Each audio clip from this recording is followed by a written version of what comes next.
TWR Монгол байгууллагын найдвар доторх эмэгтэйчүүд хөтөлбөр танд хүрч байна.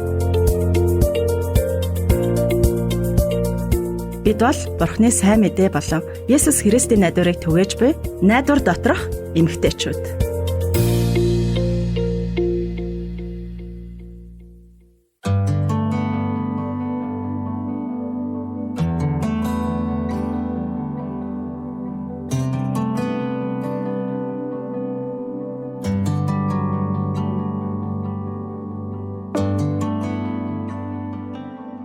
Та нар асуудал маргааныг шийдвэрлэхдээ асуудалд хэрхэн ханддаг вэ? Би бол асуудал гарах үед цогтаад л явчихмаар санагдаад байдгийн. Гэхдээ цогтхон тийм сайн шийдэл биш гэдгийг би хожоо олж ухаарсан л та. Тэгээд яг энэ талаар та бүхэн юу гэж бодож байна вэ?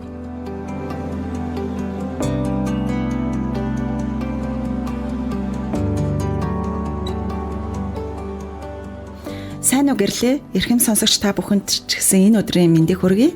Та нар маань ч гэсэн сайн байгаа үсттэй. Тэгээд найдвар доторх эмэгтэйчүүд хөтөлбөртөө энэ удаагийн дугаартаа тавтай морилно гэж урьж байна. Сонсогчтой энэ өдрийн мэндийг хүргэе. Гэрлээ байна. Тэгээд зарим нэгэн хэрүүл маргаанд дуртай өөрийнхөөрөө жаахан одоо эрх мэдэлтэй одоо хүмүүс байдаг да. Маргалдах дуртай гэх үү те. Маргалдаж тэмцэлдэх дуртай тийм хүмүүс байдаг да. Маргаан тэмцээнд их хвчлийн эмэгтэй хүмүүс одоо дургу байхаа гэж би боддог. Тэгээд эрчүүдийн дэргэд эмэгтэйчүүд их айцтай яг л нөгөө жаахан хөвчөг болчтой шүү дээ. Тэ нэг маргалдаад эхлэхээр те. Тэгээд надад ууралсан хүнтэй ярилцахаар эсэргээрээ би өөрөө нөгөө буруу зүйл хийсэн юм шиг санагдаад нэг гиз дотор мушгиралдаад өвдөөд зүрх хурдуурдан цоглоод ер нь амаар гарах шахдаг. Нөхөр юм уу хүүхдүүдтэйгээ ярилцахтаа ч гэсэн үү? Яг тийм. Яг тийм ч гэжтэй. Яг тийм биш л дээ. Яг хоо гэрийнхэнтэйгээ арай өөр одоо нэг нэрвтэд байдгүй. Би ч гэсэн бас иймэрхүү байгаад байдгийн. Би биений харилдаг гэдгийг мэддэг болохоор л тэр ах л та. Гэхдээ гэр бүлд зөрчил маргаантай уур цохолтолтой байхад бас хэцүү байдаг шүү тий. Яг үнэн тий. Би ч гэсэн тэгдгэлтэй тэгээд магадгүй бүх хүн л хэрүүл маргаантай орчинд тав тухгүй байдаг бах. Тэгтээ нөгөө маргаан зөрчилдөөнтэй харилцааг сайн талаар нь ашиглаж одоо сурах тийм арга байдаг гэсэн. Тэгээд магадгүй та сонсогч маань юу гэж бодож байна? Өнөөдрийн зочин маань маргаан зөрчилдөөнийг шийдвэрлэж суралцахад талаар одоо ярилцсан. Тэгээд бүгдээрээ марлаагаа сонсъё. Тавтаа марлаа. Сайн байна уу? За гэрлээдээ намайг дахин нэвтрүүлэгтээ урьсанд баярлалаа. Баярлалаа. Сайн уу Жимсээ? Сонсогчдоо бас энэ өдрийн мэндийг хүргэе.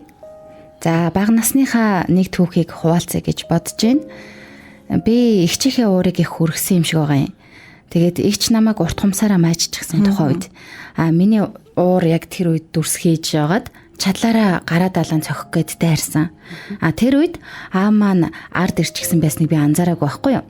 Аав миний гарыг бариад авсан. Би ихчэд хүрч чадахгүй тийчгнээд исэн. Ингээл асуудал шийдэгдсэн болов. За өгөөл болоо та тий зодтолдохгүй болсон ч гэсэн бас нөгөө уур дургүйцэл нь дотроо үлдэж нэг хэсэгтэй л бас ихчтэйгээ тангараг дасарсан байлгүй дээ. Харин тий. Тэгэхээр маргаан янз бүрийн зүйлээс гардаг. Найзууд гэр бүлийн дотор зөрчил байх л асуудал.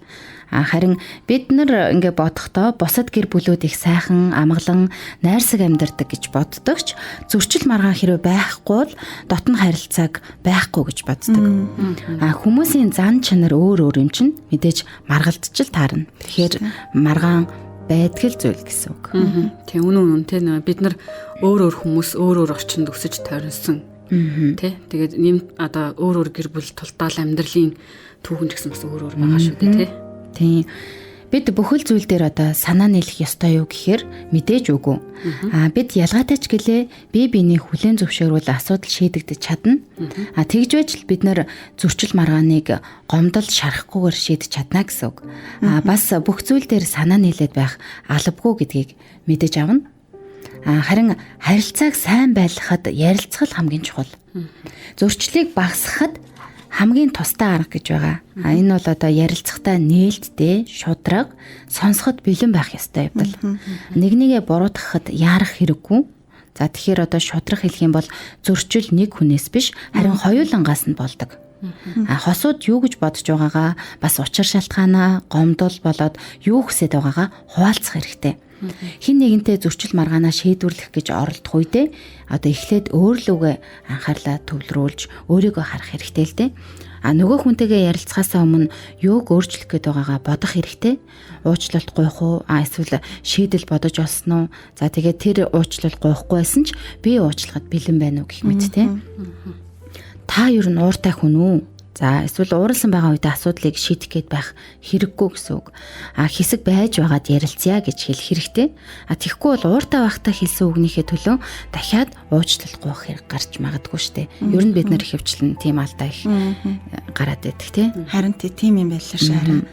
Хоёулаа уралчсан эсвэл нөгөө нэг өлсчихсэн байгаа бол асуудал шийдэх гэж нөгөө яарах хэрэггүй бас ярилцах хэрэггүй байдаг юм байна лээ. Тэгээ нөгөө ядраад өлсчихсэн байх үедээ хүний сэтгэл хөдлөл бүр илүү өндөр гарч ирдэг юм шиг байгаа юм. Тэгээ асуудал сөхөж ярилцмаар байх юм бол яг нөгөө зөв цагийг олох хэрэгтэй, зөв үгээ сонгож ярих хэрэгтэй юм шиг санагдсан. Ёстой зөв. Жимсэгийн хэлж байгаа маш сайн зөвлөгөө. Тэгэхээр бас нэг зүйл бол сонсох. Маш анхааралтай сонсох шүү. Зүгээр ингээд нэг сонсоод өнгөрөх биш эсвэл сонсож байгаа дүүрсгэх биш тий. За тэгээд ойлгосон зүйлээ тодруулж асуух хэрэгтэй. Шарын малтах, уурыг хүргэж, давж дийлэх гэж биш. Харин ойлгохын тулд дахин асуух тухай ярьж байгаа.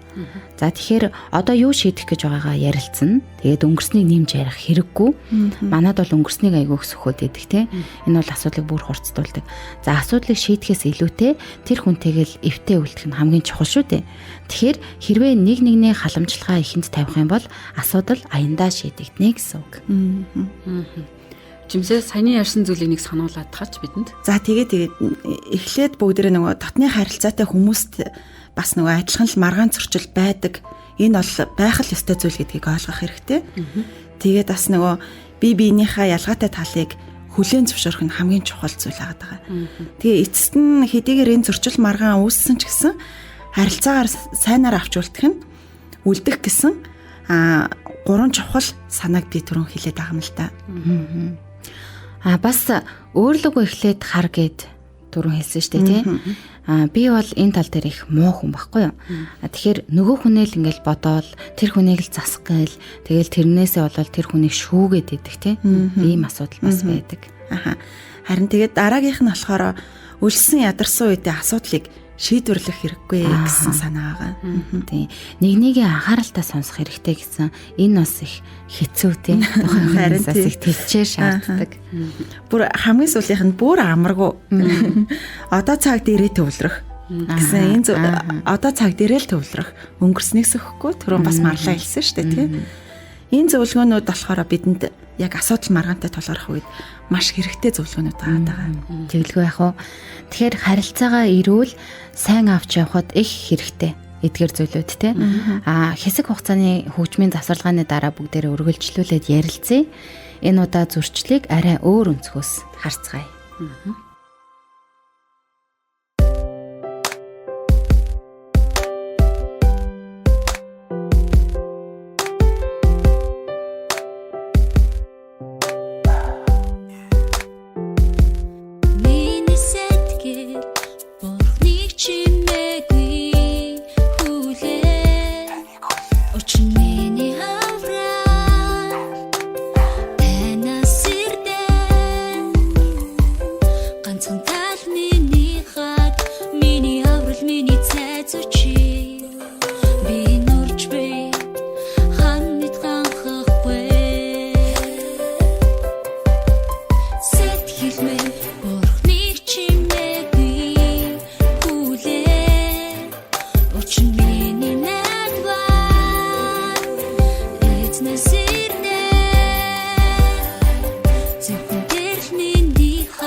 Найдвар доторх эмэгтэйчүүд нэвтрүүлгийн маань өнөөдрийн сэдэв зөрчил маргааныг хэрхэн шийдвэрлэж сурах талаар бүгдээрээ ярилцаж байна. Тэгээ бүгд нэвтрүүлгээ үргэлжлүүлэн хүлээн авч сонсноо. За баярлалаа. За би та нартай маргаан зөрчлийг шийдвэрлэх хамгийн чухал санаануудыг хуваалцлаа. Гэхдээ үннийг хэлэхэд би энэ зарчмуудаа өөрөө сайн хэрэгжүүлж чаддаггүй байхгүй юу яг амьдрал дээр те. Тухайлбал одоо би нэг хэсэг найзуудтайгаа нэлээд томоохон зөрчилтэй байгаа. Шийдэх гээд байгаа ажил дээр маань өөр санаанууд гарахт нь би гарцаагүй миний санаа зөв, тэднийх буруу гэж бодож исэн. Тэгээд тухайн үед нь би сэтгэл хөдлөл одоо гэдэг тэр хоёрт дуулгаа өмсвөл өөртөө ингээл хит итгээл те өөрийгөө хамгаалахаар тулаанд орсон гэсэн үг. Хоёрыг дуулах чинь өөрийгөө хамгаалахад зориулагдсан шүү дээ.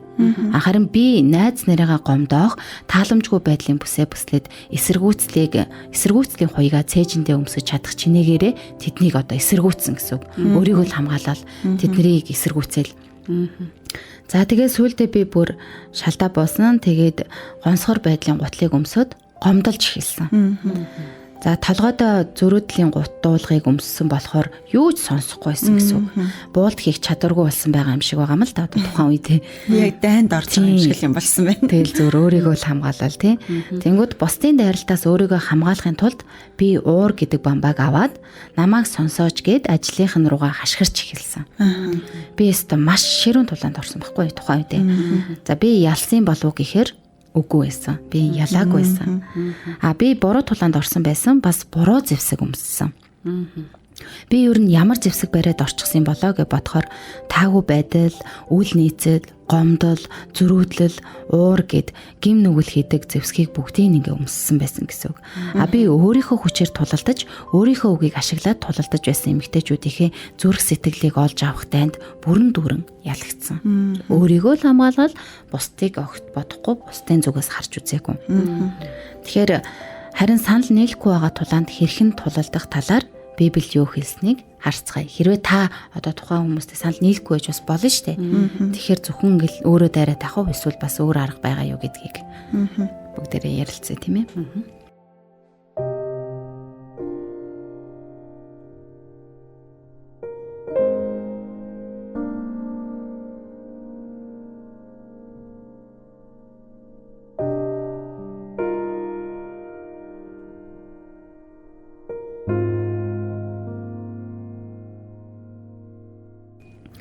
За, Библиэлд түүхийг би товчхон яриа л да. Паул бол Есүсийн ихэнх үеийн дагагч нарын нэг бөгөөд Турк дэх Эфес хотод сайн мэдээ тунхаглаж байсан. Тэнд итгэсэн хүмүүс зарим нь еврей гаралтай бол зарим нь өөр бурхаж үздэг байсан. Харь үндэстнүүд байсан гэсэн үг. Мөн боол байсан хүмүүс. Мэдээж маш их зөрчил гарч байсан. Тухайн үед нь өөр үндэстнүүд эсвэл бүгд өөр өөрийн улс үндэстэн одоо соёлтой тийм шашин шүтлэгтэй шүү дээ. За тэгэхээр сүүлд нь Паул Ромд шоронд хоригдоод байх үедээ шоронгийн хуйгийн өмссөн иж бүрэн хуйг дуулахыг харсан. Тэгээд Эфес хотынд захиа бичгтээ Бурхны ариун сүнсээр бичсэн байдгийн. Түүний одоо ихэнх захиа Есүст итгэх итгэлээр нэгдмэл байхыг ятгсан байдаг.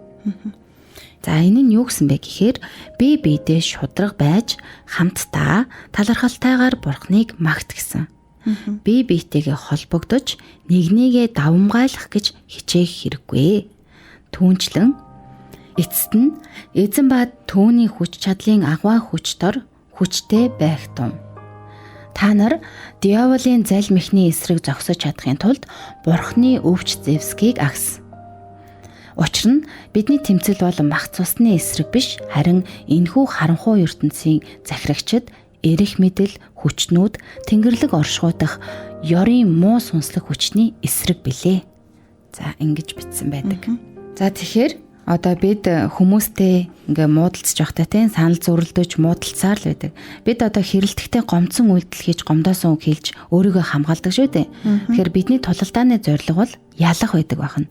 Гэхдээ бид хинтээ тулалдаж байна? Бид хүмүүстэй тулалдаж байна. Энэ хүмүүс бидний хэн байдгүй? Одоо бидний хайртай гэр бүлийн хүмүүс, нөхөр, эхнэр, хамаатан садан, найз нөхөд, хөрш бүр тэрч байтгаа чуулганы хин нэгэн байдаг шүү дээ.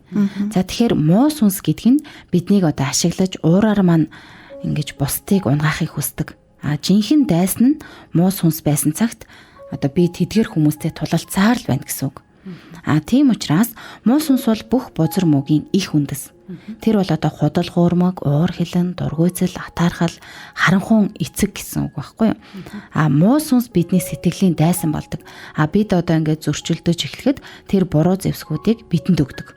Муу сүнс маань. Тэр биднийг буруу юм хоёрыг дуулахтай те буруу тулалдаанд оруулахад хүргэдэг юм шүү дээ. Тэгэхээр бид дайснаа буруу сонгоо зогсохгүй бурхны хоёрыг дуулахыг зохих ёсоор нь хэрэгэлдэггүй учраас тулалдаанд ялагддаг бахна. Библи бидэнд хинтээ хэрхэн байлдахыг зааж өгдөг. Ингэхдээ та нар бэлхүүсээрээ үннийг бүсэлж зөвхт байдлын хоёрыг өмсөж зогс. Амар тайвны сайн мэдээний бэлэн байдлыг хөлдөө өмс. Энэ бүгд дээр ёрын муу нэгний бүх галт сумыг унтрааж чадах итгэлийн бамбай. Авралын дуулга болон бурхны үг болох сүнсний сэлмийг ав. За энд бичигдсэн зэвсгүүд миний агснаас шал өөр байгааз. Харин тийм ээ тий. Тэгэхээр Библи бидэнд юу гэж хэлдэг вэ гэхээр бид ямар ч одоо тийм нөхцөл байдал байлаа гэсэн тулалдахаасаа өмнө хэлсэн үг хийж буй зүйлдээ төдийгүй одоо итгэж буй зүйлдээ үнэнч байх ёстой. Үнний бүсийг бүсэл гэсэн болохоос над чиг тааламжгүй байдлыг одоо бүсэлгээгүй байх нь шүү дээ. Тэгэхээр энэгээр юу хэлэх гээд байна гэхээр ариун хийгээд сайнны зөвхт байдлаар үл нийцлийн хуйгийг сольж зүрхээ хамгаалах ёстой гэсэн үг. Яг түрүүний эсрэг нь шүү дээ тий. Тэгэхээр сэтгэл гонсоосон хоосрлыг амар тайвны гутлаа өмсөж давж одоо тайван чимээгүй дүлгөөн байдал дотор бурхны үгийг бид тээдэг бахна. Зүрүү муугайд одоо байдлаа орхиж авралын дуулгыг толгойдоо өмснөөр шинжлэгдэж сэтгэлэн шархалсан хүмүүсийг эдгээж за тэрч бүхэл авралт хүрэх болно гэсэн үг. За учир нь бурхан чамайг өөрийг чинь одоо шинчээлж аварч эдгээсэн шүү дээ. Тэгэхээр ариун сүнсний бидэнд өгдөг сэлмийг зүрх сэтгэлдээ авч яв. Энэ нь бурханы үг болох Библийг хэлж байна гэсэн үг. Библи бол үнэн. Бурханы өөрийнх нь үг. Мэдээж минийх биш шүү дээ. Хэрвээ чи энэ бүх зэвсгийг агссан бол тулаанд ялах болно гэсэн үг. За дуулал хэлэхдээ таны эсрэг нүгэл хийхгүй тулд үгийг тань зүрхэндээ би хадгалав. Аяа эзэн та ерөөлтэйе. Зарилгуудаа надад заагаач гэсэн байгаа. За хамгийн сүүлийн итгэлийн бамбай бол миний барьсан уур бухимдлаар бамбаа хийх хэрэггүй. Та өөртөө эсвэл өөрийнхөө үнэн гэж боддог зүйлд итгэдэггүй. Тэгвэл та унана. Итгэлийн бамбаа чинь бурхан харж байгаа гэдэгт итгэлтэй байдал бурхан хийх болно гэсэн найдварын нийлбэр байдаг. За тэгээд Паул захианыхаа төгсгөлд сүнс дотор цаг үргэлж аливаа залбирал ба гуйлтаар залбир гэсэн байдаг. За дараагийн удаа хэрүүл маргаан болоод та одоо сорилтонд орох юм бол та өөрөөс асуух хэрэгтэй. Би хинтээ тулалдаж байгаа юм? Би зөв зэвсгээ авсан уу гэж өөрөөсөө одоо дахин бодож асууж үзвэл тэр тухайн тулалдаанд одоо тайван хандах боломжтой гэсэн үг. За ингээд одоо би таны төлөө залбирая. Бурхан минь, хүмүүстэй зөрчил маргаанд орох амархан юм. Энэ бол муу сүнстэй хийж байгаа тулаан. Таны үгнээс үннийг авч энэ тулаанд бэлтгэхэд нь туслаач. Найзад минь зөвхт байдал, амар тайван, аврал итгэлтэй байдлыг дүүрэн өгч өрөөгөөч. Есүс таны эрхэм нэрээр залбирч байна. Амен. Зөрчил тулаан, стресс гэд энэ бүх зүйлд одоо дуртай хүн мэдээж байхгүй. Гэхдээ яг нөхцөл байдал одоо хурцтаад эхлэх юм бол жинхэнэ дайсан бол муу сүнс харин Есүс Христэд ялалт байдаг гэдгийг бити мартаарай. Саяны явсан донд би үнэхээр дуртай. Тэгээд намайг итгэлээр хүчрэхэг болгодог. Бас миний итгэдэг бурхан бол хүчтэй бас сайн бурхан юм а гэдгийг илэрхийлсэн тоо учраас би үнэхээр дуртай. Тэгээд тэр бид бүгдээрэнд нь хайртай шүү гэж хэлмээр байна. За тэгээд өнөөдрийн нэвтрүүлгээ үгээр өндөрлөе. Тэгээд та нарын төлөө залбирлаараа үргэлж хамт байх болно. Тэгээд бидэнтэй бас холбогдоорой. Бурхан таныг ивэх болтугай. Баяртай.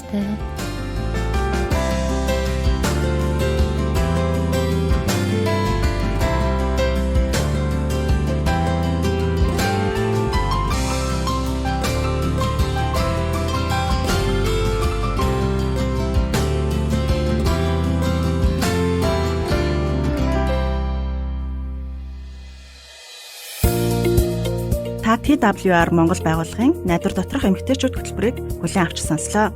Та бидэнтэй холбогдохыг хүсвэл TWR Women of Hope Mongolia Instagram болон Facebook пэйж хуудасаар мөн 90700751 дугаараар холбогдоорой. Нэвтрүүлэгтэй холбоотой таны санал сэтгэлийг бид хүлээн авахдаа баяртай байх болно.